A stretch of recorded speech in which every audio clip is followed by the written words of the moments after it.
Under the cover of darkness, a group of Allied prisoners of war embarked on one of the most audacious escape attempts of World War II. The moon, their only beacon, illuminated the path to freedom as they slipped through the shadows, their hearts pounding with a mix of fear and hope. This was not just an escape, it was a daring challenge to their captors, a testament to the indomitable spirit of humanity. Welcome to the Great Escape, a tale of WWII heroism.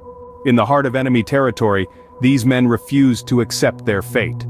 The place they called home was no ordinary residence but a prisoner of war camp, a grim reminder of their captivity.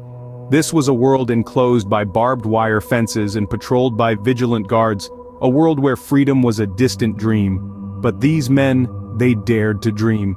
Their spirits remained unbroken, even under the shadow of the swastika. Amidst the harsh realities of their confinement, a spark of hope flickered. This was not a place for the feeble-hearted.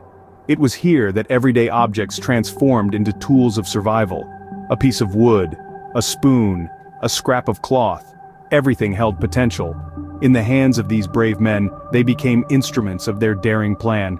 Instead, they planned an escape so daring, it would forever etch their names into the annals of history. The stage was set for one of the most audacious acts of resistance in World War II. Digging deep beneath the earth, evading guards and dogs, the prisoners faced an almost insurmountable challenge. Their plan was audacious, their tools were rudimentary, and their resolve was unshakable. Their goal? To carve a path to freedom beneath the very feet of their captors. The escape plan was as ingenious as it was daring. 3 tunnels aptly named Tom, Dick, and Harry were to be dug simultaneously. The idea was to throw the German guards off the scent. If one tunnel was discovered, the others would remain secret, hidden beneath the camp's sandy surface. Imagine, if you will, the darkness, the stifling heat, the ever-present fear of discovery. Yet in these conditions the prisoners worked. They used whatever they could get their hands on. Spoons became shovels. Empty food cans were transformed into lamps.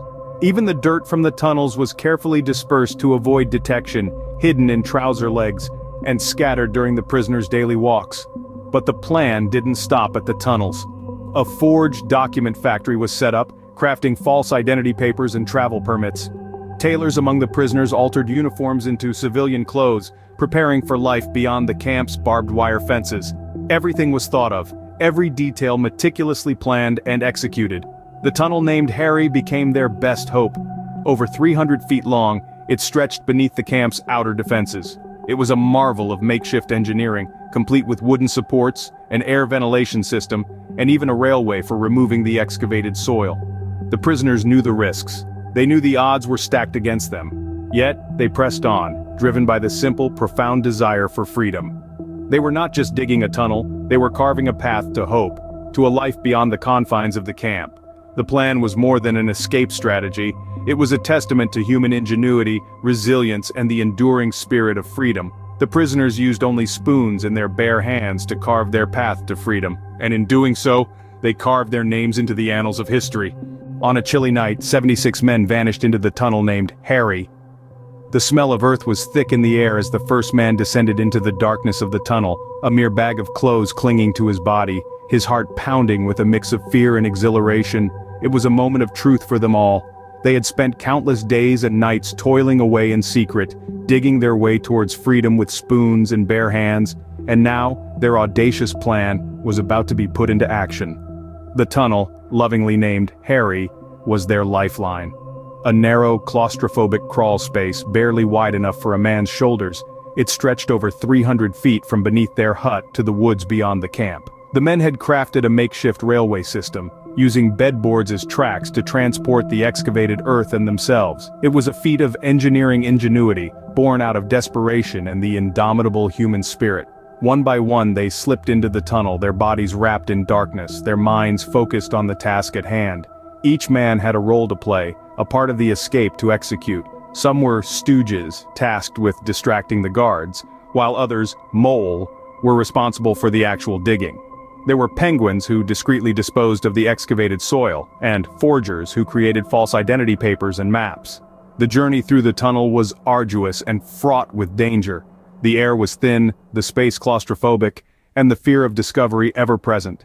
They crawled on their stomachs, pulling themselves forward inch by painstaking inch, their bodies aching, their minds racing. They could hear the distant sounds of the camp above them, the footsteps of the guards, the barking of the dogs, but they pressed on, driven by the tantalizing promise of freedom. Hours passed. Men emerged from the tunnel gasping for breath, their bodies coated in a fine layer of dirt. They were beyond the camp's perimeter now, in the cover of the forest. Their hearts pounded with a heady mix of relief and exhilarity. They had made it, but the journey was far from over. They dispersed into the night, following predetermined routes, their forged papers clutched tightly in their hands. They moved stealthily, avoiding roads and populated areas, their eyes constantly scanning for signs of danger. The cold bit into their bones, but they pressed on, driven by the desperate need to put as much distance as possible between them and the camp. As the night wore on, the men battled exhaustion, hunger, and the biting cold, but they didn't falter. They knew the stakes were high, that their lives hung in the balance, but they also understood that this was their chance, their one shot at freedom, and they were willing to risk everything for it. As dawn broke, the camp woke to an eerie silence. The guards discovered the escape and the alarm was raised. But by then the men were long gone, swallowed by the night and the vast unknowable wilderness beyond. They embarked on a perilous journey towards freedom. But freedom did not come without a price.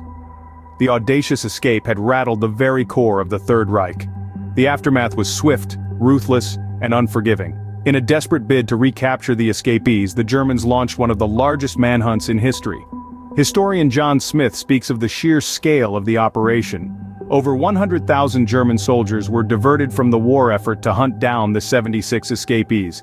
It was a testament to the disruption the escape had caused. This was a manhunt that spanned the breadth of the Reich, a desperate scramble to restore some semblance of control. But the fate of the escapees was a chilling reminder of the brutal reality of war. Of the 76 men who dared to dream of freedom that night, only 3 would taste it. The rest were recaptured, and 50 of them paid the ultimate price for their audacity. Historian Jane Doe reflects, "It was a brutal blow, a harsh retribution, but even in death, these men had struck a powerful blow against their captors." The consequences of the escape went beyond the immediate loss. It had a profound impact on the morale of both the prisoners left behind and the Allied forces. Despite the tragic outcome, the escape had demonstrated the indomitable spirit of these men. Their refusal to surrender even in the face of insurmountable odds. The Great Escape became a symbol of resistance, a beacon of hope amidst the darkness of war.